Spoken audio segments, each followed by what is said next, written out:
Hey everybody, welcome back. We're doing another Marvel Future Revolution video. We got more Wolverine stuff for you. This time we're going to be talking about his specializations and potential. There is definitely some that you're going to want to get here and others that honestly just fall short. So I'll talk about it a little bit. And is there a stat that's actually a trap? I think there might be. And it might be something you normally would have thought you wanted to build, but I don't see a reason to. So I'd love to hear your point if you think differently. All right, comment below, Discord in the description below. Let's check this out.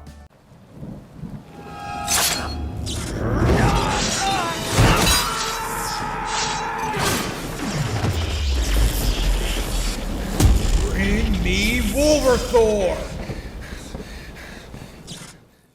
Okay, so first up, since it's easier to talk about potential, let's go there. So you can see I'm still building my potentials. You can see my percentages across, they're all over the place over here.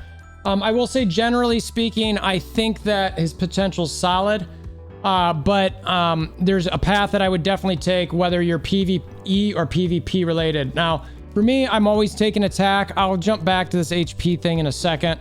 On the second tier, defense pierce all the way. You could do attack. I'm falling back to attack now at this point. On the third tier, at the time, I thought all three of these were good. Definitely defense pierce, definitely total damage. Spoiler on the thing that I had at the front end.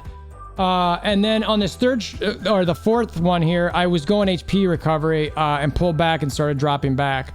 And then this last one is your normal base stats, which are kind of like, yeah, I'll get to those when I get to those. I mean, I'd like attack, but... So I dropped back and did attack here. So his potential at first, when I first saw it, I thought they were all great. But now... I guess I'll talk about this a little bit. The stat that I think might be a trap. We were talking about this on a stream. If you haven't checked out my streaming channel, check out the description. I have a dedicated live streaming channel for YouTube. I also have a Twitch. Both of those links are below. So we were on my stream the other day. It was Rob, a server leader, and Cookies. And we were just, God, I think we were up and, till like 1 in the morning, just shooting the breeze about everything Wolverine, skills, potential, da-da-da-da. And we started exploring what we would have all thought would have been the obvious number one stat, and that was HP recovery. And it was just because that's in Wolverine lore. HP recovery. There's a specialization, which we'll get into, that leans towards it. Now, I will say that I now believe that HP recovery is a trap. I don't think it is a stat that you want to build. Now, in your potential, sure, it's fine because you want to get, something's better than nothing, but I'd fall back and do these other ones first, like attack, HP, defense, before, I regret filling up this HP recovery at this point. I regret it. And I will tell you why when we get to the specialization a little bit. If for some reason you think HP recovery is great because of specialization, I'll address that shortly. But I want to challenge you, even if you disagree with me there, I want to see if there's a reason to like it outside of that potential disagreement. So anyway, but the rest of these stats are all pretty solid, but that's the path I would go. PvP related, yeah, sure, maybe get some more HP, some more defense. Definitely the guard damage, that seems to be a big thing now. Depending what type of player you are, that's how I'd kind of path through these. Now, more importantly, let's get to specialization, because potential, you essentially want to max them regardless, and you're not going to necessarily buy the potential, maybe with the crystals, but anyway. All right, so how do I want to go about this? So first off, let's talk PvE. PvE first. So in my mind, the PvP debate and builds are still sort of going on. There's the concept of, Adamantium Claws and getting the rupture, lacerates, marks, all that sort of thing versus Evolved Hunter type thing. I'm still sort of settling in where I like that, just seeing... data, what the video I dropped the other day, I saw like it was playing with animations, so that plays in. But I also want to see how hard and easy it is to keep things up. Having said that, I think there's a couple that you absolutely must have. So the first one, and this leans into that rupture build and lacerate build, is this ultimate weapon, Cutting Deeper, seems like it's more than likely going to be a critical one. I think it's pretty solid. Cutting Deeper, it's definitely for PvE. An obvious one, I think, in all game modes is this Swift Strike Precision Hit. So if you're debating where to go through, definitely take this line down. Come get Precision Hit. You will not regret this. Without a doubt, you are going to like this in both PvE and PvP, because frankly, after studying these, I'm a little disappointed with the options that you've got with this guy. I would have thought there would have been more that just feel really good. Another potential PvE option, like I was saying, is cutting deeper. I think it's pretty good. Looking at my little chart here, it's one that I would definitely, you're still going to do rupture and lacerate stuff, but lacerates only matter if you have rupture. But you know what? You can put rupture on with your basic. So before you use the lacerate skill, even if you're knee deep in Evolved Hunter, basic and then lacerate. And this still helps. So for that reason, I still think this one's pretty solid. There is a super villain damage one, which, so Adamantium Claws. Now this is when you're looking at Adamantium Claws, there's 3 abilities here. Line 2, let's see, line 6 and line 7, which is mainly buffing. So you've got 3 abilities to use on this, but using Adamantium Claw class skill increases all damage dealt to supervillains by 30%, regardless of upper limit. So, and the cooldown on this is 15 seconds. So you want to make sure to, and this is the part that I like about this guy, but don't like, because the way that debuffs work in this game is you don't see them very well. There's just boxes up there. So you don't know how long it's ticking for. You don't know how many stacks you have going. In games like WoW that I used to play, they used to have add-ons that you could see and track. And I remember having bars, and I'd have, like, I played a Feral Druid, which honestly, Wolverine reminds me of a lot as far as his kit goes, is I could watch my mangle, which was in this case, like my rupture. I'd watch a rip, which was a bleed. And in this case is, I guess, maybe similar to maybe a mark. And then you also had a rip and rake. Those were your two bleed rupture types. And so you'd always want to see those debuffs. You'd always want to make sure mangle's up, and then you'd rip and rake. And you'd always want to make sure they're always going. And then when they were all going, you'd do your big attack, which in that game was a bite. So in this case, you'd want to make sure that when this buff activates, those are all going, and you do your big hit on the boss. And that's a lot to watch, though. And so I wish this game did have an add-on like that. It is going to be a little bit hard, but you might want to consider clicking on the boss and clicking on the debuff so they at least pop up on that upper left. I know that's a lot to do all at once, but anyway. So for PvE purposes, I like this one. So that's those are the 3 that I definitely think are pretty solid. You know, this one, and this one. When I'm looking at the rest of them, like this, I will say PvP related, and even a PvP situation, and this is the Berserker's Rage, where you become immortal for, I'm not maxed yet, but I think it caps off at 3.2 seconds. You just won't, you don't heal, you just won't drop below 1%. So you just won't die. And you've got 3 seconds. Okay, and then you get Hot Claws, which reduces your cooldown by 20% when attacking, and the skill damage to a marked target is increased by 20%. So when this happens and you get Hot Claws, mark and go bonkers. That's basically the idea here. But again, it's only for about 3 seconds. So in my mind, as much as I normally love these, you really need to make sure that you have your ultimate ready to pop as right about when you die. Because when this 3 seconds happens and you're going about 2 seconds in, so essentially after your mark, you're going to want to ult. Because if you don't ult, you're probably just going to die. And if you can't pull that off, this is a waste. You are going to die and not do a lot, because this is what's called a comeback skill. So unless or comeback specialization. So unless you're in a situation where you're able to execute that, this will never do you any good. Maybe if it's down to the wire and that 3 seconds gives you one last hit because you can't die, then sure, yes, yeah. But if you actually want to make a true comeback where somebody's sitting there like actually, with a much higher HP than you, that might be difficult. So as we look around here, you're kind of trying to figure out what is the ability I want to get. Now, these 2 Evolved Hunter ones, I'm going to talk about those in group a little bit, because what happens here is if you go down the Evolved Hunter route, and you could for PvE if you want, I'm not sure that's the best one at this point, but what I don't like about this is there's only 2 Evolved Hunter skills you can use. And in this specialization, you need to use a Evolved Hunter skill 3 times to get this ultimate gauge recovery. It goes up to 15%, and it's not bad. But that's basically like, and the shortest cooldown on an Evolved Hunter without any cooldown factored in is 12 seconds. So you've got to wait at least, you got the 12 seconds, then you got another, if you go to your next Evolved Hunter, and then it's you're waiting for the first one to finish. So you're not going to get this 15% for every, it's every 10 to 12 seconds, which is pretty good. but it's still like, you know, that's a multiple rounds of rotation, right? And you need probably more things to get this going. So for that reason, I'm not sure that I love it. If it was 2 skills, I'd like it. I'd like it more. I'm not saying it's a must, but I'd like it more. 3 skills, I just like, I don't know about that. Maybe it's too OP. I'm hoping they tested it. But if you're going to go that route, you're definitely going to want to go this feral focus route, because in my mind, these are combined. The swift strike feral focus, using a target skill decreases the cooldown of Evolved Hunter. So a target skill is that it's your line 1. It's when you mark. As far as I'm aware, there's no other target skills. I think it's just that one. So every time you use your line 1, which frankly, when I look at these, I'm only going to use 1A or probably 1C. And those cooldowns are both about 12 seconds. So every 12 seconds, you can reduce the cooldown of your Evolved Hunter skills by, I think it goes up to 15%. So, okay, that's cool. That helps you then get around to these things more often, which helps you build up that alt gauge. So if you're looking to do that, I think it's decent. But if you're not using 2 Evolved Hunter skills, both of these are a waste. I would not pull this one up unless I'm using 2 Evolved Hunter skills. It's just, when you pick a specialization, it's really important to have stuff that you can know is going to be used often. I don't like it for that reason. So we're still trying to find the 4th PvE one. Look here, it's like, I don't like this at all. Short range damage reduction rate.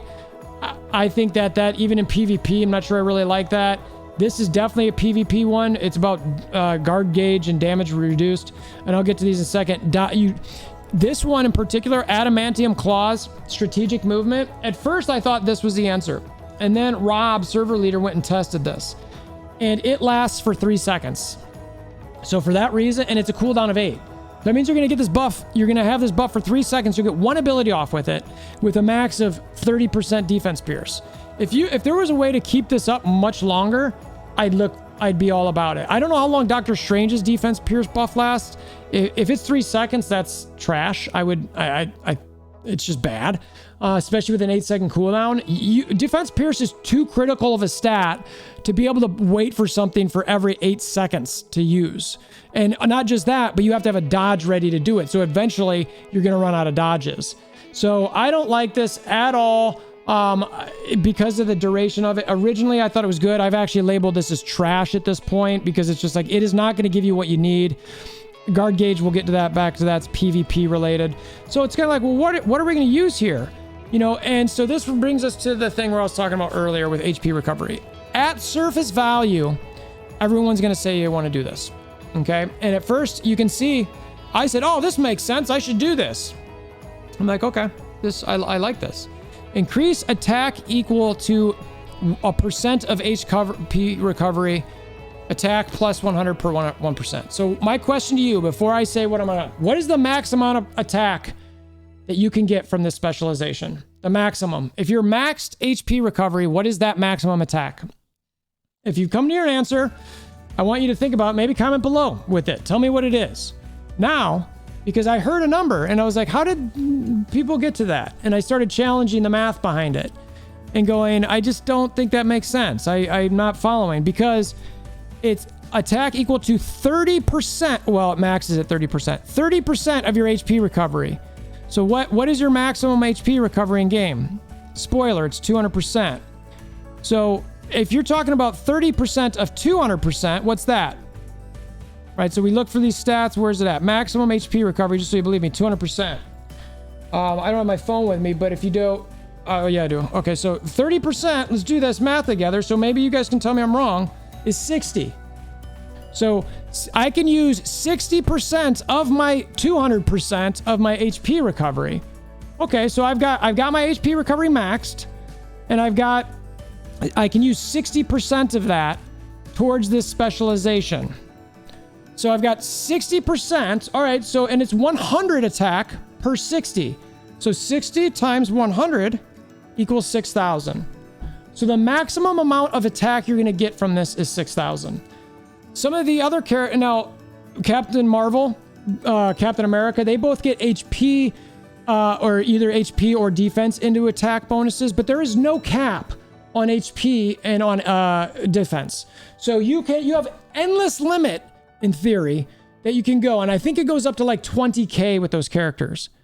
This is 6. So when I look at this, unless there's something in the formula that's different on where they place, which we can only know through testing, I don't like this at its surface value.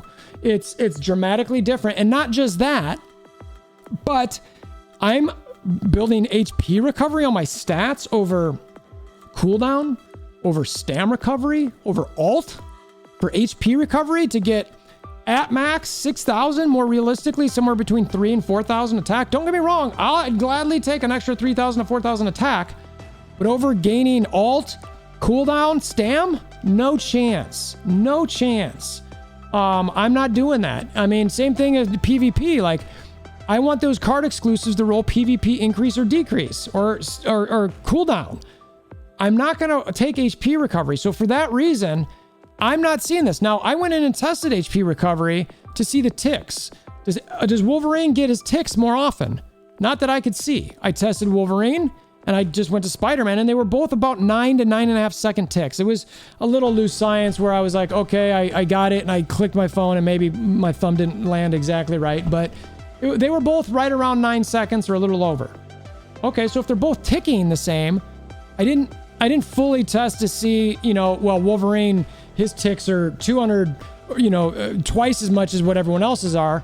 Okay, maybe that's a chance to do it. Okay, maybe. The only reason I'd really look at HP recovery is if I was trying some never die build. And I'm not sure that's fully there. I do want to explore it a little bit, that maybe where you could lean into your alt gauge and all that. But anyway, so, it's really tough to where to land for a PvE. I definitely think this one. I definitely think this one, as I go around, and then I'm probably thinking this one as well. So as I'm looking at the last one, I guess this one, it's like, these evolved hunter ones are, maybe you still have an evolved hunter one, so this one's not bad. This one, this is a leeching one. I mean, I don't expect to die in PvE that often, so I'm not going to use that. I mean, maybe if Alliance raids get a lot harder, because let's be real, that's the endgame PvE content right now is Alliance raids. Dark Zone matters, but a lot of those bosses, depending on your group, can die quick. So maybe if you need it for that, depending on the player type. Anyway, so you get the point there. PvP-wise, I still sort of like this, but like I mentioned, I think you need to be ready to do the other ones. I still definitely like this one, even in Omega War. I think Evolved Hunter is going to be the skills that people lean into in PvP because they have untargetables. One of them has it's not actually not an iframe, that's in a different class. That's Swift Strike. But maybe to get to those untargetables quicker, that you would definitely want to have these. I could see that for PvP. This one up here, it's probably not going to heal you as much. This one, short range, I don't like that at all. I'm not building that, frankly, at all. This one, this dead end one, I do like this a little bit, where it decreases damage. Wolverine's about taking a beating and still living, so you could really lean in on this, where you're like, all right, I don't take as much damage once I have pretty low dodges, meaning, you got to hit me a lot harder, and maybe I'm then able to dodge. Guard gauge, I actually like this one quite a bit, given the change. So, that's definitely an option if you go the guard gauge build. This one, I still don't like it. It's just too short. So, you certainly could look at this one as well. But I think in PvP, the reason people are going to go away from that stacking of rupture, lacerate, marking a little bit is because it's going to be hard to land 3 of those in a row and get all the debuffs. It's just going to be hard. So you really want to go into what is going to hit hard and what is going to keep me alive. And for that reason, I'm actually a little worried that Wolverine might not have a gear set that's definitely for both PvE and PvP. It's the first time I've seen this where I'm like, oh, wow, this is like, I guess what do you want to play more? If you're more into PvP, then maybe do that gear set and then just play with it in PvE. If you're more into PvE, definitely go that gear set and it's going to be fine in PvP. Now, having said that, I think that if you do go the Adamantium Claws route, you're not going to be upset with the line 2 ability with Rote, because I think it's going to hit so hard that you're going to still be happy with it, and you're just going to use your Evolved Hunters to get iframes, and it's still fine. So it's, Rote would still work perfectly. And frankly, I think that would be good design from Netmarble, that they have it so that you can actually, pick one thing and you can go different paths, similar to Scarlet Witch. So, look, I think that's sort of where I land with all of these. PvP, again, it very much varies. It depends. Definitely single target, maybe this one. You know, I think probably this one. So that's 2 for sure. And then, you know, I guess maybe guard gauge. Duh, I don't know about that one. You know, if you're, I think maybe these 2 for PvP, they feel like sort of a must, even just because you want to get to those evolve. Even if you're not geared to evolved hunter, you want to be able to get to these to use your untargetables, so it's harder to hit. So in theory, that's 3 right there that you want to get, and then this purple one's potentially your 4th. So that's where I'm leaning towards right now. Again, we'll make official infographics and, you know, all that sort of thing as time goes on. But I like to give you guys kind of thoughts where I'm thinking a little bit. Again, talking to the crew, seeing what everybody thinks. You know, we'll see how it shakes out. Let me know what your comments are in the thoughts below, let me know your thoughts in the comments below. If you want to come to the Discord chat there, always love to have you. I mentioned earlier, if you want to check out future content, if you like what you see, if this was helpful at all, consider hammering down on that like button, subscribing, or maybe notification bell. And until next time, we hope you have a wonderful day.